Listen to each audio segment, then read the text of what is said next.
स्वधर्ममपि चावेक्ष्य न विकम्पितुमर्हसि धर्म्याद्धियुद्धा श्रेयोऽन्यत् क्षत्रियस्य न विद्यते। अर्जुन, स्वधर्म देखकर भी तू भय करने योग्य नहीं है, क्योंकि धर्म संयुक्त युद्ध से बढ़कर अन्य कोई परम कल्याणकारी मार्ग क्षत्रिय के लिए नहीं है।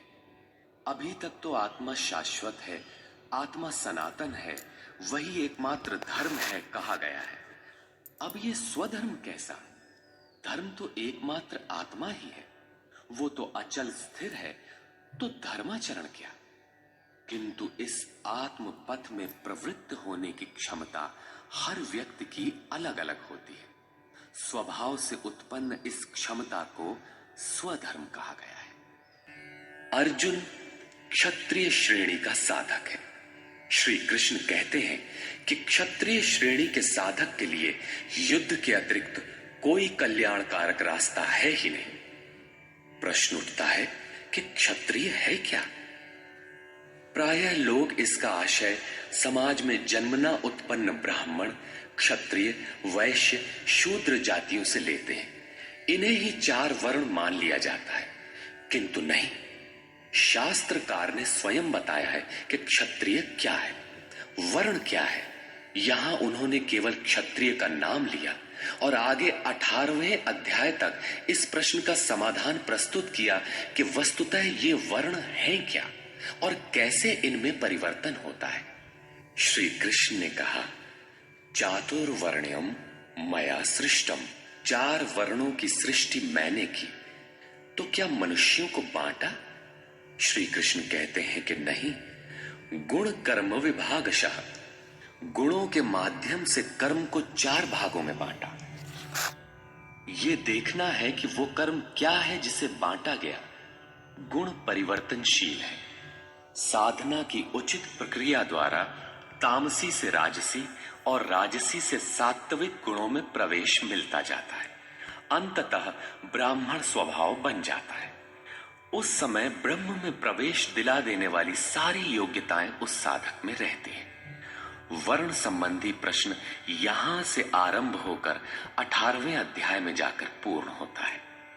श्री कृष्ण की मान्यता है, श्रेयान् स्वधर्मो विगुणः परधर्मात् स्वनुष्ठितात्। स्वभाव से उत्पन्न इस धर्म में प्रवृत्त होने की क्षमता जिस स्तर की हो, भले ही वो गुण रहित शूद्र श्रेणी की हो, तब भी परम कल्याण करती है, क्योंकि आप क्रमशः वहीं से उत्थान करते हैं। उससे ऊपर वालों की नकल करके साधक नष्ट हो जाता है। अर्जुन क्षत्रिय श्रेणी का साधक था, इसलिए श्री कृष्ण कहते हैं कि अर्जुन, अपने स्वभाव से उत्पन्न योग्यता को देखकर, इस युद्ध में प्रवृत्त होने की अपनी क्षमता को देखकर भी तू भय करने योग्य नहीं है। इससे बढ़कर दूसरा कोई कल्याणकारी कार्य क्षत्रिय के लिए नहीं। इसी पर प्रकाश डालते हुए पुनः योगेश्वर कहते हैं, यदृच्छया चोपपन्नं स्वर्गद्वारमपावृतं